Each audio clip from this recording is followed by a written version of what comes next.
Buen día. Nuestro grupo está conformado por María Fernanda Chávez Espinosa, Sebastián González Moreno y Juan David Carrillo Pineda. El objetivo principal de este video es explicar la infografía realizada a partir de la lectura del texto de José Romero, haciendo énfasis en la ciudad. Inicialmente, esta infografía se explica desde la expansión europea y la caída de Roma, que llevó a una destrucción económica, política y social en Europa. Las ciudades cayeron en decadencia y se empezó a caracterizar el territorio como rural. A raíz de esto surgió la sociedad cristiano-feudal. En la segunda parte se explica una cronología de la cual podemos evidenciar un desarrollo de la ciudad a través del tiempo, a través de hitos. Estos hitos empiezan con la recuperación del territorio por parte de la Europa feudal, que empezó a posicionar un comercio regional. Y además de esto empezó a surgir nueva clase social conocida como la burguesía. Esta burguesía se caracterizaba por algo, y era porque se consolidó en la ciudad. Ellos son los formadores iniciales de la ciudad. En la cuarta parte hablamos de una coalición de la burguesía y los señoríos. Esto posicionó que la ciudad se pudiera expandir, una expansión de la ciudad hacia la periferia. En esto se encuentra que las ciudades empezaron a caracterizar porque tuvieron calles, mercados, tiendas que asimismo fueron utilizados como instrumentos de dominación. En la quinta parte de esta cronología encontramos que la expansión europea abarcó más de Europa. ¿A qué me refiero? En esta búsqueda por nuevos territorios, llegaron a conocer lo que conocemos como América. Descubrieron América y esto posicionó una revolución en cuanto a la expansión del europeo. En la sexta parte de esta cronología encontramos que a la hora de establecerse los europeos en la Nueva América, en el nuevo mundo que descubrieron, encontraron que era muy difícil establecerse. Las condiciones climáticas, geográficas, la forma de la geografía física que encontramos en Colombia, y no solo en Colombia, sino en América, fue muy difícil para construir sus primeros asentamientos, las ciudades. Entonces, muchas de las veces que construyeron las ciudades fue encima de otra ciudad. Esto se puede evidenciar en lugares como Tenochtitlan o el Cusco. En muchas ocasiones, cuando establecían una ciudad, era importante reconocer su geografía, porque esto afectó varias veces en las que se establecieron nuevas ciudades y tuvieron que ser trasladadas a otros lugares donde era mejor establecerse. Continuando un poco con la argumentación que venía adelantando nuestro compañero Juan en cuanto al desarrollo urbano de las ciudades, es pertinente mencionar que éstas debieron enfrentar diversas problemáticas, como era enfrentar a los diversos enemigos que, que iban surgiendo, los cuales eran los piratas, quienes atacaban los navíos españoles y las ciudades.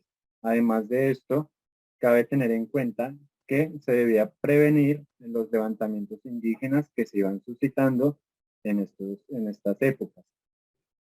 Por ende, empieza a haber una diferenciación en el espacio físico con las diversas innovaciones a nivel militar que se realizaron. Es allí donde empieza a surgir lo que son las murallas que defendían estas ciudades de los ataques anteriormente mencionados. Paralelamente, empieza a desarrollarse un crecimiento económico en estas ciudades, por lo cual empieza a aparecer la figura de los señores. Entonces, pues son los que van a ejercer cierto control en estas zonas rurales y son los que van a pasar a conformar las ciudades hidalgas. Entonces ellos empiezan a construir casas majestuosas, casi que palacios en estas ciudades, por lo cual se le da esa denominación de ciudad hidalga, porque allí era donde pasaban eh, una parte de su tiempo estos señores.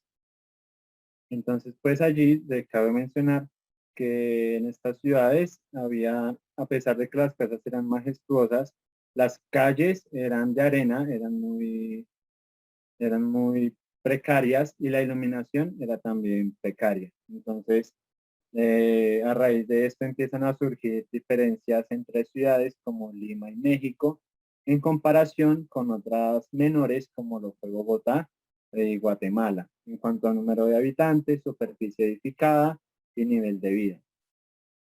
Esto también condujo a que se desarrollaran diferentes obras arquitectónicas, como lo fueron las iglesias y las construcciones civiles.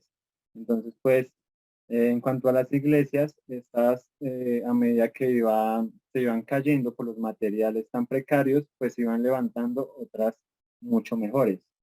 Y otro hito importante fue la aparición de la Plaza Mayor, ya que a raíz de esta es donde se empieza a edificar los diferentes edificios gubernamentales y la iglesia.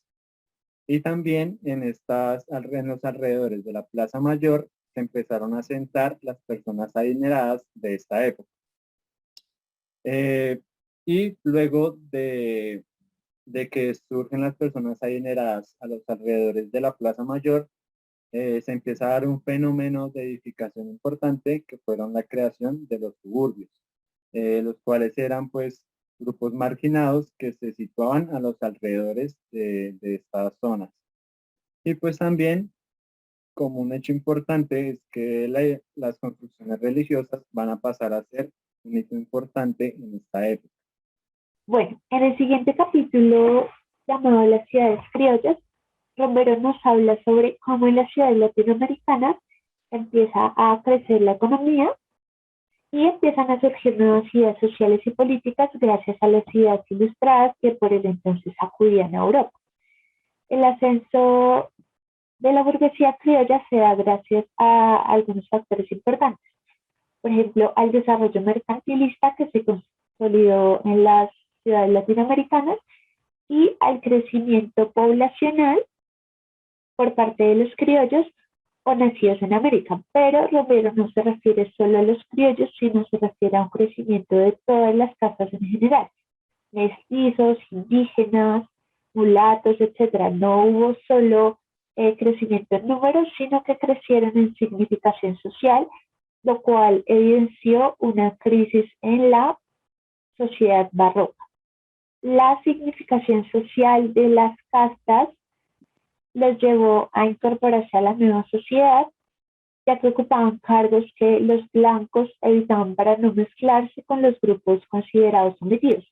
Por otra parte, la formación de la burguesía criolla y su superioridad numérica respecto a los peninsulares conllevó a fuertes tensiones entre estos dos por el poder político y económico, ya que los criollos denunciaban tener más derecho que los peninsulares de ocupar cargos importantes por nacer en tierra americana.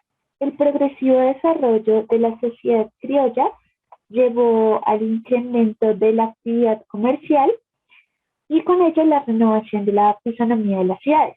Cambió la sociedad y comenzaron a cambiar físicamente las ciudades. Cada grupo social se agrupaba en ciertos barrios, pero mientras duraba la actividad cotidiana, los grupos se relacionaban. Por ejemplo, las mujeres en el mercado o en las calles. Pero a pesar de estos acercamientos, por la época hubo una gran distinción de los sitios que debían ocupar las clases altas y las bajas. La población de clase alta defendía su posición social y su prestigio mediante el uso de ostentosas joyas, ropas, criados, vajillas, etc. En cuanto a cambios físicos de las ciudades, al acelerarse su crecimiento en la segunda mitad del siglo XVIII, comenzaron a levantarse casas muy lujosas y se fue llenando la ciudad. Pero asimismo empezó a verse una distinción social entre clase alta, media y baja. Las casas que se encontraban más cerca de la Plaza Mayor eran la de personajes ilustres pertenecientes a la élite y las más lejanas, en lo llamado borde urbano rural, se establecían las viviendas de clase baja. También el desarrollo demográfico en las ciudades hizo que empezaran a preocuparse por problemas como la limpieza en los espacios públicos y por consiguiente se preocuparon por el aprovisionamiento de agua para todos por medio de fuentes y el sistema de alcantarillado. Por último, la expansión de la sociedad criolla y las nuevas ideas producto de la Ilustración provocaron la conformación de grupos reformistas que iban en contra del sistema tradicional. Esta política reformista incluía una nueva concepción de la política colonial y se pensaba que las colonias tenían derecho a trabajar por su propio beneficio.